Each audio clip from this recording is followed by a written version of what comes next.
Jadi ketika ditanya Allah itu berapa, maka tergantung apa yang mereka lihat. Jadi ada Mmm. yang pernah lihat mungkin Wali Songo mungkin, Mhm mhm. ada 9 foto. Mereka tanya, "Allah ada berapa?"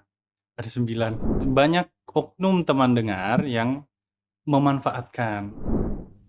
Bismillahirrahmanirrahim.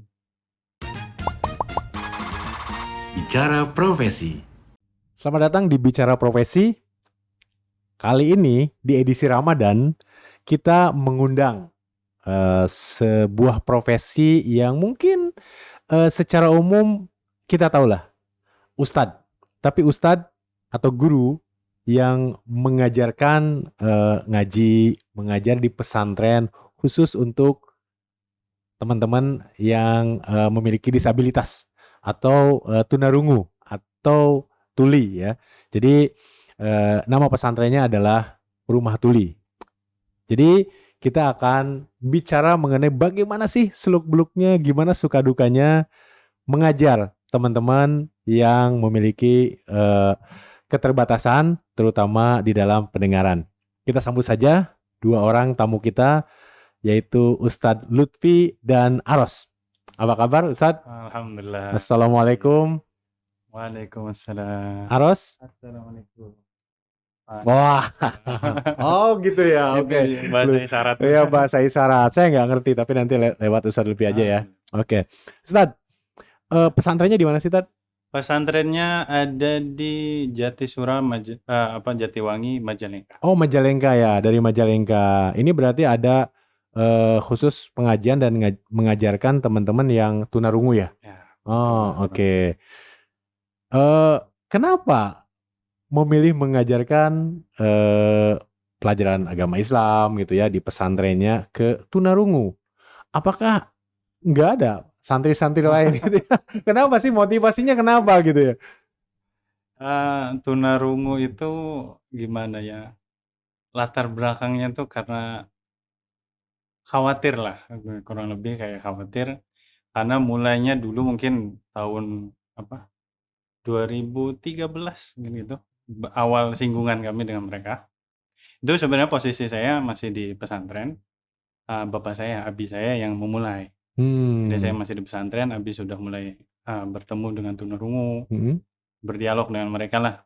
Terus yang mirisnya, ketika kami mulai tanya tentang ketauhidan, Allah ada berapa?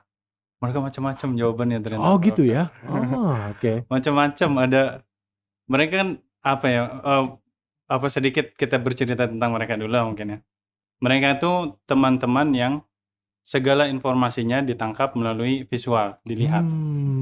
Jadi ketika ditanya Allah itu berapa, maka tergantung apa yang mereka lihat. Jadi ada yang pernah lihat mungkin Wali Songo mungkin, ada 9 foto. Mereka tanya, Allah ada berapa? Ada 9. Oh gitu ya, oke. Ada yang pernah jawab tuh, Allah itu laki-laki, Muhammad tuh ibunya, bapak ibu, punya anak 4. Abu Bakar, Umar, Utsman, Ali.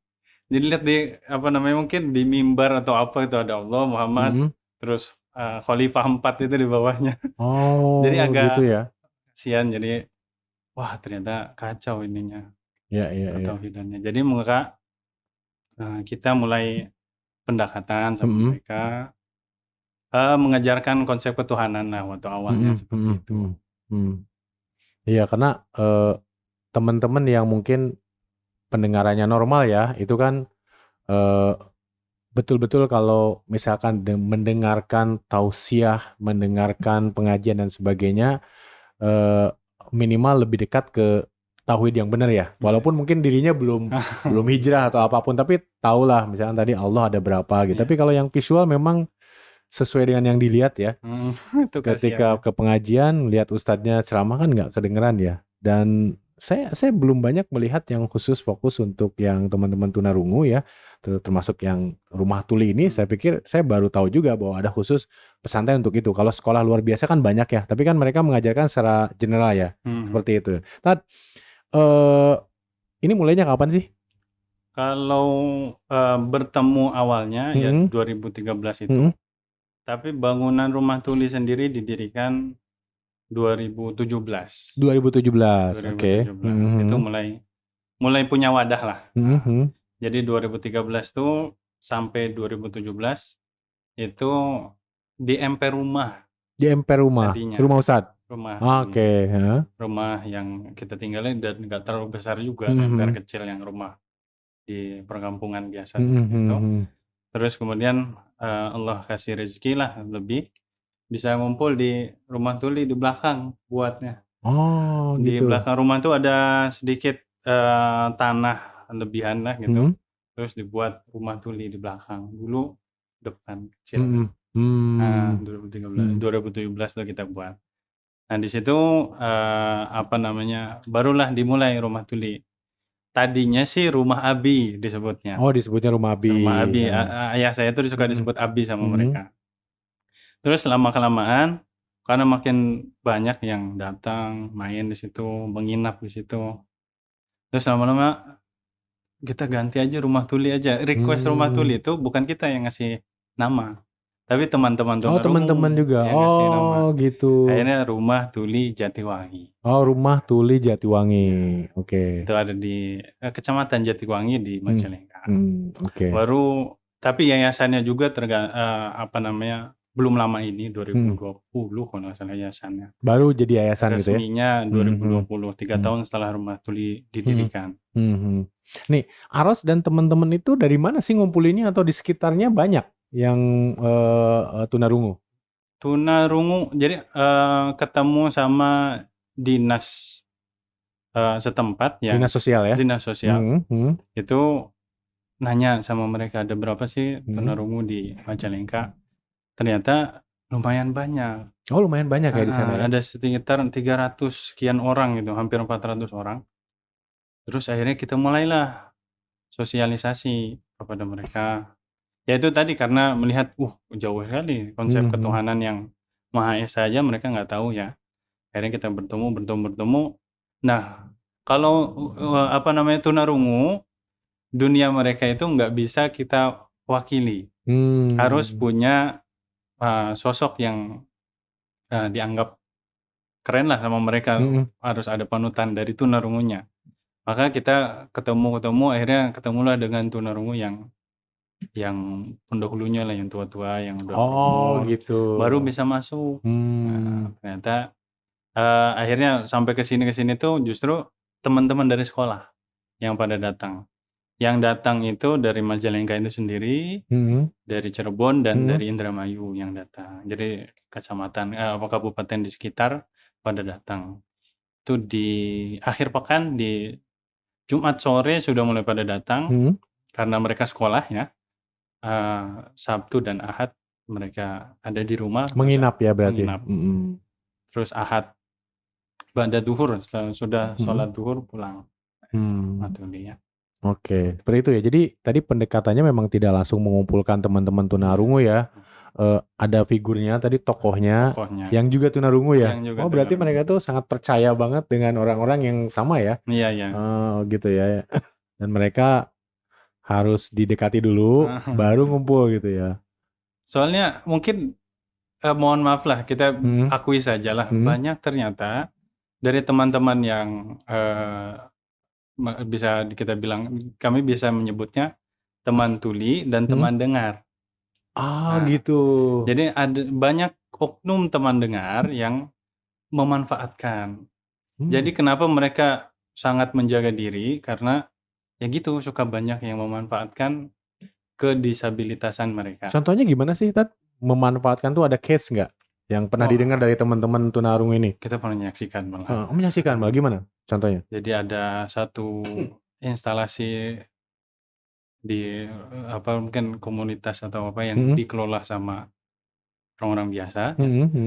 Itu buat satu acara lah yang pentas teman tunarungu. Oh gitu. Itu terus kemudian Allahu Akbar, itu sebenarnya saya sedih banget kalau lihat ini.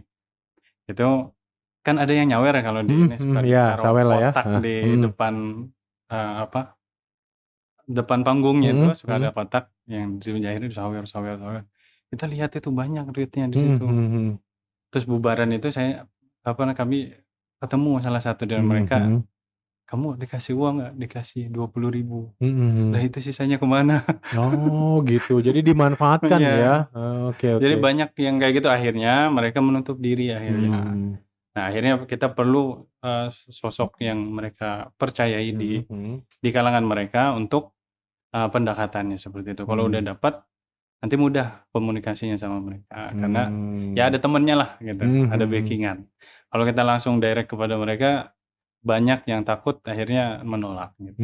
Gitu. Jadi memang, harus dideketi dulu ya, Didekati tokohnya dulu, tadi yang betul mereka betul, percaya betul. dan ustadz pasti juga harus meyakinkan tokohnya itu ya, Betul bahwa betul. kita tidak seperti yang itu gitu ya. Oh gitu ternyata. Iya. Nah, berapa banyak sekarang? Kalau yang aktif Heeh. sekarang ini mungkin belasan sampai 20 anak Oke, heeh. yang weekend ya, kalau Heeh. yang menginap selalu ada 2 anak. Oh ada 2 anak yang Heeh, nginap di sana? yang selalu ada, yang salah Mmm. satunya nih Aros ini, Heeh. terus satu lagi orang Pamulang. Pamulang dari sini? Oh Dari dari Jakarta ya, Jakarta, Pamulang, Tangerang gitu Tangerang, ya? Tangerang, Tangerang, oke. masuknya Tangerang ya, Tangerang masuknya Pamulang itu. Pamulang. Itu masih lebih kecil dari Aros, masih SD lah, anak Mhm. SD. Itu orang tuanya menitipkan kepada kami. Mhm. Terus kalau ada ini nggak sih metode khusus atau mungkin Ustadz ada background apa sehingga memberikan, apa namanya, pendidikan agama ke teman-teman yang, apa namanya, nyantri ya atau di pesantrennya Ustadz ini? Hmm, Pendidikan khusus nggak sih atau pengalaman khusus terkait dengan mengajarkan ke teman-teman tunarungu ini? saya sih kalau untuk, Mhm. apa namanya, pendidikan formal mengenai disabilitas Mhm. sebenarnya saya enggak belajar. Oke. Pendidikan saya pesantren, Heeh. pesantrennya di Jawa Timur, di Pesantren umum lah ya gitu ya? pesantren Oke, pada heeh. biasanya di Jawa Timur di Mhm. Al-Fatah, mungkin Mhm insya mhm. Allah lah banyak orang Mhm tahu mhm. Al-Fatah Tempuro, Mhm. itu pesantren saya. Terus kemudian, bisanya berkomunikasi dengan mereka ya karena mereka juga, merekalah yang ngajarkan bahasa mereka pada kami. Oh, jadi ini, teman-teman tunarungu pertama kali ada siapa? Aros bukan? Ada yang lain? Bukan, yang awal itu bapak-bapaknya Oh, justru. gitu. Jadi mereka, Ustadz belajar itu, bahasa isyarat dari mereka? Bahasa isyarat yang saya pelajari hanya satu, Heeh, yaitu alfabet. alfabet? Alfabet Kayak A, A, B, B, C, C gitu ya? D-nya itu aja. Ke sananya saya tulis, Heeh, misalkan makan, saya tulis MAKAN gitu. Isyarat apa, mereka oh, langsung ajarkan. gitu. Jadi anak-anak sebetulnya yang join atau siapapun yang masuk ke pesantren ini, eee, sudah bisa baca ya? Eee, Atau kalau belum? sekolah iya, Sekolah ya, jadi kalau bahasa bahasa Indonesia itu sudah bisa baca ya? Terus kalau Arab kalau belum? mereka sekolah, Mhm, kan ada yang tidak sekolah, mohon maaf, heeh. ada yang tidak sekolah itu, wah itu yang agak repot itu. Nah, Ustadz gimana ngajarinnya ya? Maksudnya adalah ngajarin mereka baca bahasa Indonesia misalkan yang belum Mhm. tahu ya, dan ngajarin mereka baca Al-Quran tuh gimana? Saya belum kebayang.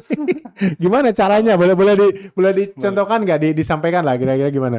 Kalau kalau bahasa mereka sendiri Heeh, sudah ada, namanya heeh. Bisindo. Ya, Bisindo. komunikasi itu Bisindo ya, pakai Heeh. Bisindo. Mhm. Mereka sudah punya pengelolaan sendiri untuk, belajar itu. Mereka belajar lah ya. Heeh. Oke. Kalau kalau teman-teman yang sekolah cenderung bisa untuk Mhm. pakai Bisindo. Justru kalau belajar Bisindo tuh kami yang belajar sama mereka. Iya, belajar lah ya sama Heeh. mereka. Tapi kalau metode yang kita ajarkan, sekarang ini kan dulunya sih nggak ada pelajaran khusus, ya apa namanya, adab-adab seharian yang kayak Mhm. gitu. Cuman ternyata dapat rezeki di tahun 2020 Mhm. dijemput ke Jakarta, Mhm. diundang, ya. Ya waktu Covid katanya, waktu Yang diundang Covid. siapa? Ustadz atau Abi, oh, oke. Heeh heeh Abi heeh, saya, diundang ke Jakarta, Umi, heeh. dan perwakilan tunarungunya Aros Mhm. ini, Oke. datang ke Jakarta untuk berembuk tentang Quran isyarat. Tentang Quran isyarat. Bagaimana memutuskan berisyarat, untuk membaca Al-Quran. Oh, berarti memang untuk mengajarkan Al-Qur'annya dipelajari ya? Waktu itu Dipelajari, Abi dan Abi. Uminya Ustadz ke Heeh, Jakarta dengan Aros, heeh. belajar di sana? Atau gimana? Merembuk, Oh, berembuk? berembuk memusyawarahkan, pembuatan metode. Oh, berarti metodenya tadinya belum ada gitu? Belum Oh, ada. belum ada?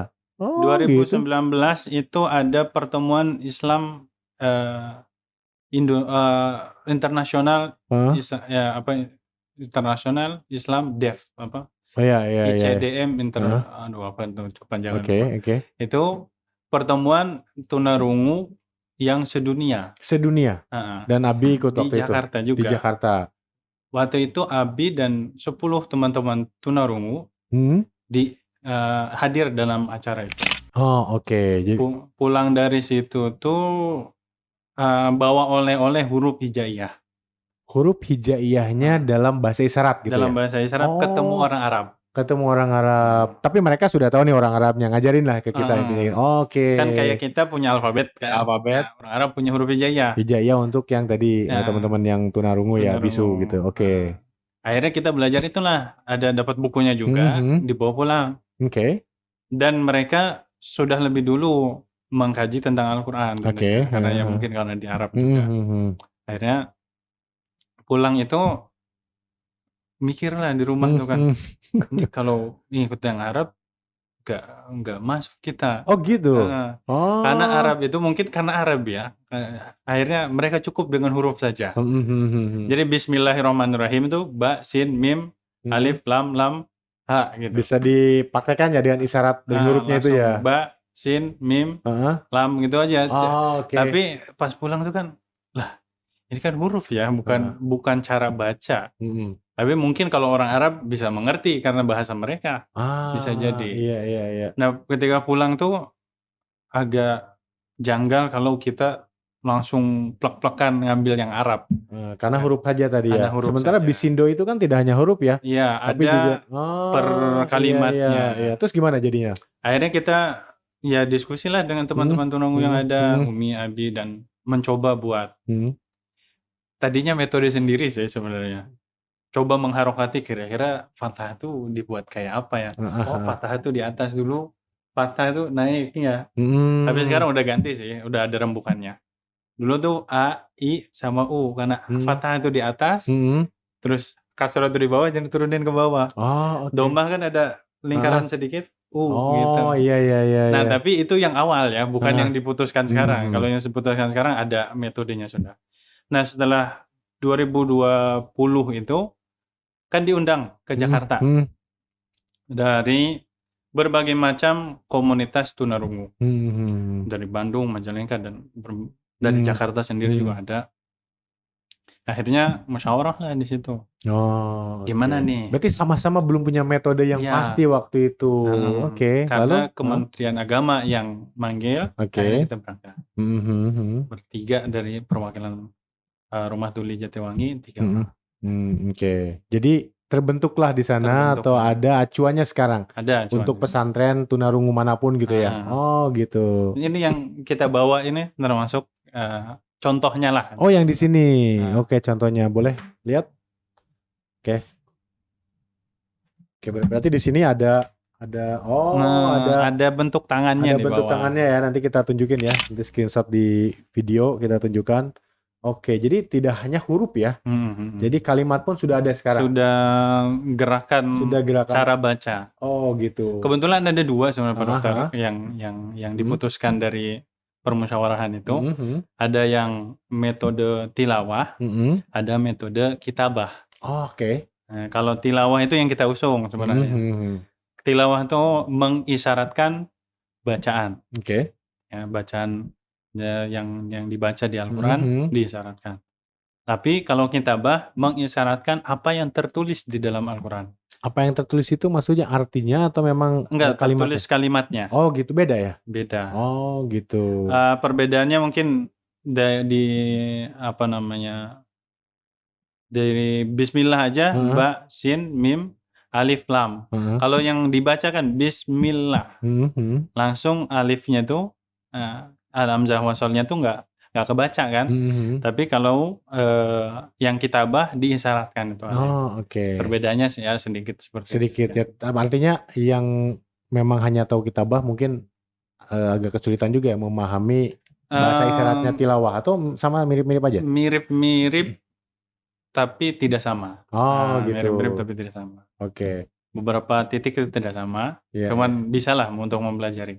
Iya. Berarti sebenarnya Rumah Tuli ini sudah memulai bahkan dengan kode-kode bahasa isyarat sendiri ya. Mm-mm. Sebelum kesepakatan nasional itu Nah, akhirnya tadinya dibukukan, buat konsumsi sendiri tadinya sebenarnya. konsep sendiri gitu ya. Oke, dan sekarang sudah menggunakan metode tilawah ini. Sudah. Kita Oke, yang bawa yang tilawah. oke. Terlepas dari sudah ada acuan ini, Hmm. apa sih kesulitan-kesulitan Wah, mengajarkan teman-teman yang tunarungu ini? Boleh di-share nggak? kesulitan apa ya? Ya informasi yang mereka tangkap Hmm, karena dari visualnya. hmm, Jadi hmm, kadang kita coba mungkin dokter bisa bayangkan hmm, ketauhidan kita, hmm, ketuhanan kita, atau keakhiratan kita itu hmm. kan semua gaib ya. Ya, Kalau gaib kan nggak ada visualnya. betul. Untuk menanamkan itu kepada orang yang biasa apa-apa visual. Visual. Nah, itu Oke. kan agak berat ya. Hmm, Jadi di tantangannya itu gimana menerjemahkan surga, hmm, gimana menerjemahkan neraka kepada yang sebenarnya kita nggak tahu visualnya kayak apa, Kita pun nggak tahu ya. kita juga nggak tahu visualnya Ah, kayak apa, terus ngajarkan kepada teman-teman ah. yang apa-apa visual. Oke. Nah, jadi mungkin agak kerepotannya di poin itu, Ah. tapi ya lambat laun ya kita pendekatannya lagi dan lagi. Gimana akhirnya? Katakanlah simpel tadi, menanamkan konsep atau meyakinkan mereka tentang surga dan neraka. Contohnya gimana sih? Wah. Saya pengen tahu jadinya. Kalau kita yang denger kan begitu dikasih penjelasan yang panjang lebar gitu ya, dengan berbagai kadang-kadang pakai analogi kalau memang yang logis dan lain-lain. Kalau teman-teman tunarungu gimana contohnya? Kalau tunarungu menjelaskan tentang akhirat tuh ya kita kalau di bahasa kita mungkin memperpanjang Oke. kalimat untuk menambah rasa ya. Kalau justru di teman tunarungu itu harus mempersingkat kalimat. Jadi surga itu ya keenakan apa yang kamu mau ada di situ. Oh gitu Kalau ya. neraka segala sesuatu yang nyeremin buat kamu ya ada di situ. Oh Gitu. oke. Jadi sama kayak mungkin di awal-awal ke anak-anak ya. Anak-anak juga kan Ya. pikirnya tuh belum bisa dilihat terlalu jauh. Mungkin hal seperti mungkin kurang disampaikan lebih ya. kayak gitu. Oh gitu. Oke. Saya pengen nanya ke Aros nih. Mungkin lewat Ustadz ya. Mau Nah, tanya. oke. Yang pertama Aros eh senang nggak belajar di pesantren Rumah Tuli ini? Nah, kamu senang belajar di rumah.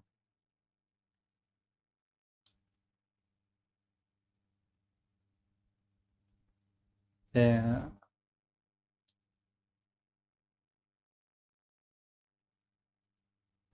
senang.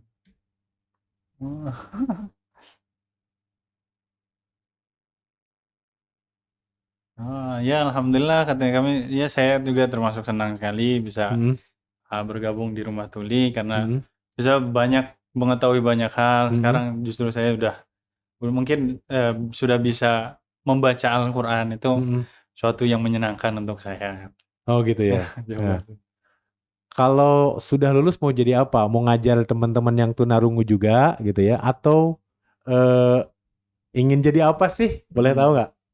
Kalau kamu sudah pintar, waktu mau apa?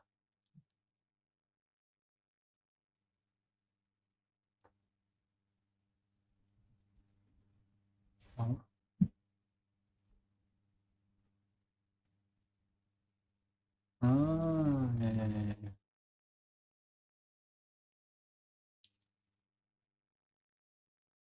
Ya, mungkin kurang lebihnya beliau bilang, saya tuh suka lihat teman tunarungu di luar kota kami, di Jakarta, Bandung, Bogor, atau tempat-tempat lain itu banyak yang pintar, yang sudah bisa mandiri mengajarkan sesuatu. Nah, saya juga kayaknya pengen untuk mengajarkan apa yang sudah saya tahu kepada orang-orang di Majalengka. Oh gitu, berarti tentang itu ya? Tentang Al-Quran, Tentang Al-Quran sebagainya. macam-macam yang sudah Wah, dipelajari. Gitu. berarti penerusnya ya, gitu ya? Oh, terus ajar, guys. Iya. Oke, jadi kalau misalkan saya ingin kan tadinya sebelum masuk pesantren pas belum bisa baca Quran segala macam ya. Kalau saya pengen tahu nih sudah bisa baca apa, bisa nggak ya? Bisa, baca. Surat pendek aja atau apa gitu? Saya sudah Al-Quran. Surat apa kira-kira akan dibacakan di sini nih? Mau baca apa? Al-Fatihah. Al-Fatihah. Mungkin ada. Oh, mau lewat handphone mungkin. Lewat handphone, boleh. Nggak apa-apa, buka lewat handphone. Karena Kan saya nggak tahu nih ya sambil buka Ustadz. Nah, ini Heeh. sebenarnya kita tidak, ini kan ada gambar tangannya di Ada bawah. gambar tangan. Tapi karena kita sudah terbiasa dilatih dengan apa namanya, tanpa melihat ini pun Oh gitu. teman-teman yang ngaji khususnya ngaji di rumah tuli itu insya Allah sudah bisa, karena Oh gitu. ngajinya sih sebenarnya standar lah, sama kayak orang pada umumnya. Iqra 1, 2, 3 sampai 6 baru Al-Quran. Nah, akhirnya mereka terbiasa tuh, nggak perlu pakai kode di bawahnya, mereka insya Allah sudah bisa. Nah, ini juga pakai Al-Quran biasa. Al-Quran biasa. Oke, berarti akan mempraktekkan bahasa isyarat nih ya. Bahasa isyarat. Boleh kesini nanti kamera ini ya. Oke, silakan.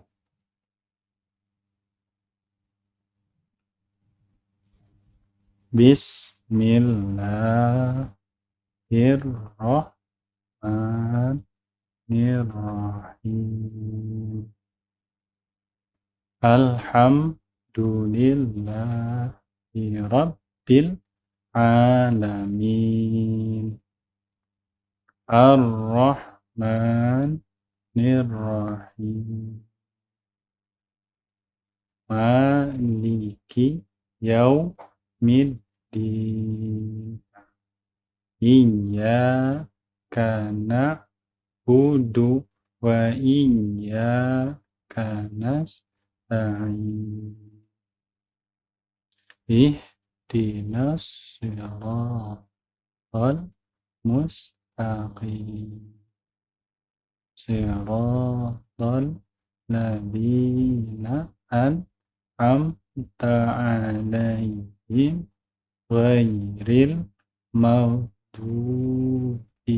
'alaihim waladdallin.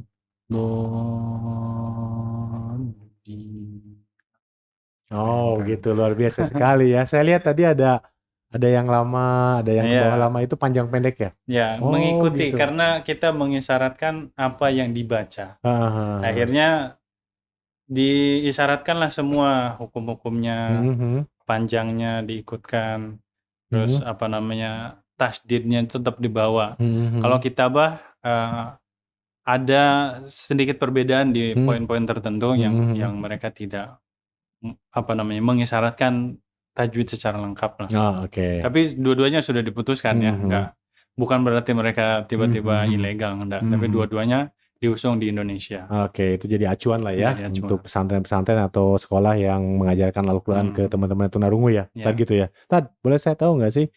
Ini kan sekarang sekitar 20 ya santri ya, belasan sampai 20 orang. Mau dibawa kemana nih pesantren ini? Mau sebesar apa gitu? Seperti apa Tad rencananya? Rumah Tuli itu ingin membawa kebersamaan antara difabel dan non difabel sebenarnya. Oh inklusif berarti ya. Oke. Pengen inklusif. Kita juga punya, bukan hanya teman tunarungu sebenarnya, kita punya teman-teman yang normal yang ngaji di rumah tuh. Itu baru ada 8, terus ditambah sama yang hijrah juga nanti di Indo ada. Disitulah kami menggabungkan mereka semua. Dan teman-teman yang ngaji yang biasa pun, yang santri-santri biasa pun, mereka belajar akhirnya tentang bahasa isyarat. Jadi supaya ada keharmonisan di antara difabel dan non difabel. Karena sering terjadi bullying antara yang tidak difabel kepada yang difabel. Terjadi di masyarakat ya? Terjadi di masyarakat. Nah, kami ingin buat masyarakat yang ramah difabel. Ya kalau bentuk fisiknya membesar atau tidak membesarnya gimana Allah lah itu. Tapi keinginan kita masyarakat yang di sekitar kita juga respect terhadap difabel. Oke. Tadi kan ada dari Pamulang juga ya. Mereka taunya dari mana ya? Mereka dari sekarang kan media sosial. Oh gitu ya, dari media sosial ya. Media sosial kita ada sederhana, Instagram sederhana Rumah Tuli Jatiwangi. Terus YouTube juga, YouTube sederhana juga, Rumah Tuli Jatiwangi juga, boleh di search juga ada. Nah dari situ mungkin mereka melihat itu dan penasaran, akhirnya mengkontak kami dan izin untuk membawa anaknya ke rumah. Oh gitu. Berarti menerima dong santri-santri baru, terutama kita konteksnya sekarang kan tunarungu ya, untuk belajar. Boleh boleh. Bisa ya? Bisa. Berapa banyak daya tampungnya? Nah itu yang perlu kita rembukan Oh lagi. gitu ya. Ya ya Karena ya. berhubung ruang yang kita miliki juga tidak terlalu besar, masih Ah, berupa rumah pribadi yang oh gitu. ada space kamar lebih. Kamar itulah yang digunakan untuk mereka tinggal sekarang. Oh gitu. Oke Ya oke. gabung sih itu antara tunarungu dan tidak tunarungu juga ada di situ. Ya mereka tidur bareng, makan bareng sih. Oh gitu. Oke oke. Ini nggak berencana jadi lebih besar lagi. Lahannya masih ada untuk diperluas nggak? Lahan ada, insya Masih Allah. ada ya. Ini teman-teman ya yang mungkin care terhadap teman-teman disabilitas terutama tunarungu dan ini ada apa namanya yayasan. Yayasannya apa? Rumah Tuli Jatiwangi. Rumah Tuli Jatiwangi memang salah satunya adalah mengajarkan teman-teman tunarungu nih bisa membantu untuk menyiapkan fasilitas ya dalam konteks bisa lebih banyak lagi teman-teman tunarungu di Jatiwangi, Majalengka dan sekitarnya bahkan tadi ada yang dari luar kota juga untuk ya bisa memperbesar kapasitasnya juga ya. Saya pikir ini sesuatu yang harus penuh dedikasi ya gitu ya. Ini benar-benar tidak hanya mengajarkan agama. Kalau mengajarkan agama kan banyak juga kalau kita bisa milih ya kenapa harus milih tunarungu ya. Tapi ini juga kemanusiaan ya. Dan ternyata saya baru tahu juga tadi nih ke audiens di luar, saya baru tahu terutama bahwa teman-teman tunarungu yang biasanya visual itu bisa menggambarkan atau memvisualisasi diri Tuhan, ketuhanan, ketauhidan itu berdasarkan visual. Jadi sangat bervariasi sekali ya. Dan ini pasti PR yang cukup luar biasa Ustadz ya, gitu ya. Oke. Oke, jadi yang ingin disampaikan apa Tad? Terakhir mungkin ke teman-teman yang mungkin orang tuanya punya anak-anak yang tunarungu atau yang belum punya akses ke pendidikan agama walaupun sudah sekolah di sekolah luar biasa. Ini kan penting banget ya pendidikan agama. Yang disampaikan apa ke mereka? Boleh misalnya disampaikan ke sini. Untuk keluarga tunarungu ya, mungkin secara umum lah. Secara umum, oke. Keluarga-keluarga yang punya anak atau keponakan atau siapapun yang difabel, insya Allah Rumah Tuli itu inginnya sebenarnya kita juga bergerak kepada bukan hanya agama, dokter. Kita nah inilah anehnya tempat saya lah bisa disebut gitu. Itu sangat nyampur apapun. Jadi paman saya lagi itu punya komunitas seni budaya. Seni budaya, Nah, oke. Seni budaya lokal lah. Yang diangkat dari ciri khas Jatiwangi sendiri. Jatiwangi itu terkenal sama genteng. Genteng ya, gentengnya bagus tuh, kuat-kuat tuh. Nah maka itu yang diangkat, yaitu terakota, perterakotaan. Jadi banyak hubungannya dengan tanah. Nah di banyak kesempatan namanya Jatiwangi Art Factory, itu mereka juga mengajarkan keseni budayaan kepada teman-teman yang difabel dan santri-santri yang lain juga tentunya. Terus kepandaian dalam hal-hal lain juga mereka diajarkan juga untuk bekalan setelah keluar dari pesantren tentunya. Nah kalau teman-teman difabel itu keluarganya kadang-kadang menutup diri. Jadi, nah itu yang kami sangat khawatirkan justru. Karena kalau difabel itu ditutup, mohon maaf mungkin hari ini bisa mereka dijaga seperti itu. Tapi 10 tahun ke depan, 20 tahun ke depan, ketika orang tuanya sudah tiada, bagaimana mereka ketika mereka biasa dikasih makan sama orang tuanya, terus tiba-tiba yang ngasih makan mungkin sudah tiada di dunia ini. Nah itu kan jadi masalah baru yang muncul. Nah maka mereka perlu namanya sosialisasi, bertemu dengan keragaman manusia yang ada sekitar. Ya bisa dibilang disabilitas itu kan satu pemberian dari Allah yang ya sudah itu memang sudah keputusannya. Tugas kita adalah berdamai dengan itu. Maka keluarganya, teman-temannya atau lingkungannya harus support kepada dia. Jangan mengurung diri, berkreasilah, bertemanlah. Bertemu dengan yang lain supaya apa? Dia siap ketemu dengan suasana yang bukan hanya rumahnya. Gitu. Jadi ya harapannya jangan terlalu khawatir kepada anaknya, tapi tetap diawasi tentunya. Lihat lembaga-lembaga yang benar-benar menjaga dengan baik anaknya, titipkan kepada itu. terus ajari mereka untuk mandiri. Mhm. Seperti itu, Bang. Oke, jadi tadi ya, jangan menutup diri pokoknya ya, Jangan menutup diri. cari komunitas atau lembaga pendidikan atau Hmm. apapun di sekitarnya. Seperti contohnya Rumah Tuli kan tidak hanya belajar agama, tadi ternyata ada seni budaya juga ya. Budaya dan kreativitas yang Nah, lain. jadi bekal mereka selain agama juga diberikan di sana ya, Ada. gitu ya. Oke, oke, terima kasih Oke. Ustaz Lutfi atas kehadirannya. Aros, makasih. Terima kasih. Sama-sama. Coba Pak Dokter berisyarat sedikit. Oh, gimana ya? Ini adalah Ajarin saya berarti ya, gimana? Gimana? Ini adalah terima kasih. Terima kasih. Nah, kalau ini sama-sama. Sama-sama. Oke, saya ulang ya. Oke, Aros. Terima kasih, sama-sama. Wah, luar biasa sekali. Sampai ketemu di kesempatan berikutnya.